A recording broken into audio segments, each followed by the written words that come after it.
what I'll be testing out today.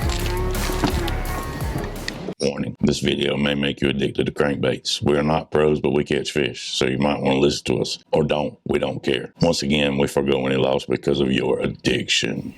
All right, guys, we're going to start on the gear real quick. This is where I want to start at right here. This is a $50 rod. It's the Shimano Sailors. I think you pick these things up for like 50 bucks, man, on sale. They might be 59, but you know what I'm saying. And this should be tip number one right here, but I'm gonna let you know, you don't need to spend a lot of money on a crankbait rod. What you need to do is just find the right power, which I think is a medium, graphite, glass, whatever. Like if this ain't the reel that I had on it, I had this Mock Lowe's speed spool, and it was a pretty good reel on it. I mean, I fished it for a couple years that way. Like, I mean, it caught plenty of fish. Throwing a square bill or anything like that, you can get away with throwing a cheaper rod. It won't hurt to throw a better reel on it because it'll be lighter. But I mean, as long as you can detect that wobble out there, I think you can get away with a more inexpensive rod. But to start with, I mean, it caught plenty of fish. I mean, I threw this Diawa on here. This is about a $220 reel. So, but it makes the whole combo much lighter. A $50 rod, and I still fish it right now. So, you know, there's nothing wrong with matching a lower price rod up with a higher price reel if it'll get the job done. And this Sailors definitely gets the job done for 50 bucks. All right, guys, now this bait that I'm throwing right here, it's a medium diver Rapala. I'm a real big fan of the Rapala, but this color right here, as you'll see later on in the video, is what they wanted over Mason's shad pattern color he had on. But y'all see that in a minute. All right, now we're gonna set this to the side, and I'm gonna show y'all one of my favorite crankbait rods. I bought this thing probably about 2 years ago at a little sports store down here in Ivor, South Carolina. None of y'all probably know where that's at, but I got it for $99. And this has been one of my most productive treble hook rods. I mean, I love this. It's an Abu Garcia Veritas, and I mean, this thing has caught me so many fish, man. I fished my square bills on it, shallow to medium divers on it. I've had a jerk bait tied up on this thing. You name it, if it's got a treble hook, I fished it off of here, man, just testing this rod out. And ultimately, for 100 bucks, I know they have a new version now out. It might cost about $119. This one's worth looking into if you want to be around the 100-point mark. Now, this is a 7-foot medium, but this rod and reel combo, I just got it paired up with the Diawa Fuego. And I mean, it's an awesome setup, man. Like, I've had this reel on it the whole time. Changed the line out to fish different things. Real quick, I just wanted to let y'all know that we usually fish 10 or 12 pound line. And I mean, I don't really go over that when I'm cranking.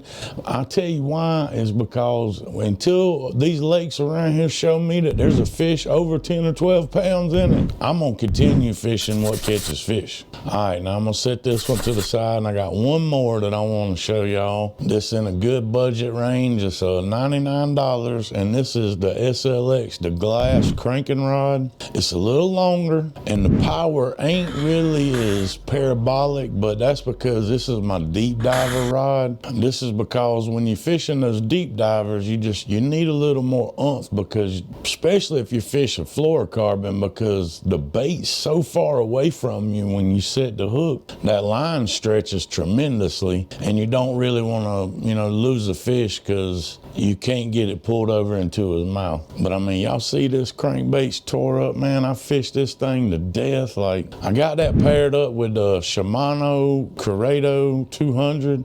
When I'm fishing my deep divers, I usually try to use this DC because you really got to be able to get that thing out there to get that depth, and it's just priceless in the end. All right, we're gonna move on to tip number 2, and that's about colors and depth while we watch this little video right here. All right, moving out on the water with y'all. Me and my son took off about 2 years ago to do some fishing during the summer. And he told me, he said, man, I'm gonna throw a crankbait today, Dad, and I'm gonna catch me a crankbait fish. And really, I was so proud of him, man, because he picked that thing up and he threw it and he threw it and he threw it. Then about 2 hours later, I did him wrong. 2 hours later. I pick up my crankbait, and mine's a little bit different. Mine's a square bill and a tiger stripe.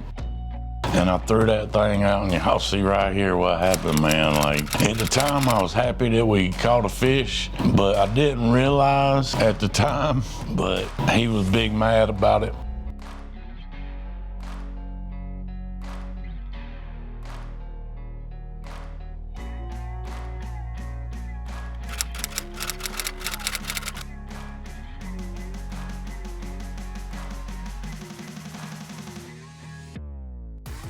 It's about the color and the depth. We figured this out to this day. As soon as he turned around and I seen his face was red, I knew right then and there, y'all, that this was the moment that I had messed up.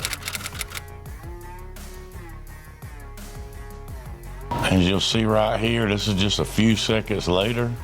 A few minutes later. And I almost catch another fish on it. We actually see this fish attack this bait.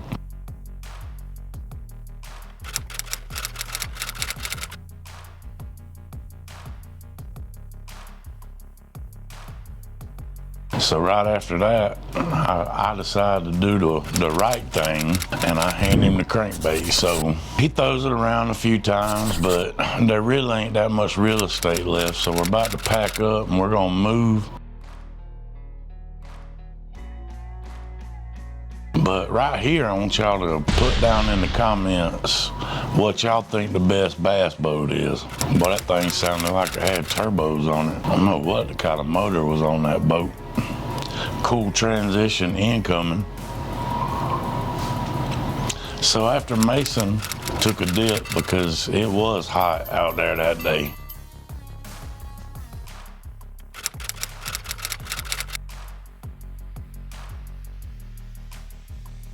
this is that moment right here where you realize that your whole day's about to change. Y'all check his face out, yo.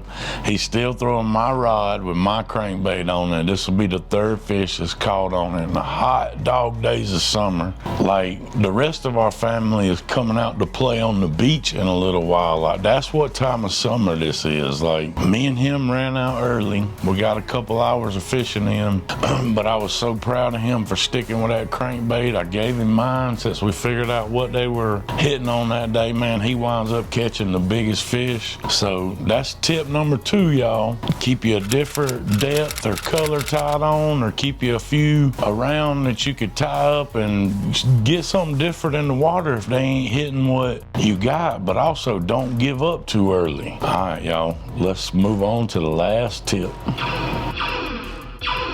B, stop. Well, what's going on? Happens to the best of us. Said I had one more tip for y'all. Well, here we go. If you're gonna fish a crankbait, you're gonna get stuck, so you better get you one of these. This is a lure retriever, and this thing right here will save you a ton of money on crankbaits. My buddy gave me this when we first got started, and I've had the same one the whole time I've been fishing. This thing is priceless. So won't y'all do me a favor? If you're liking this content, won't y'all like, share, and comment? And watch one of them videos right there, because they from this channel. See y'all next time.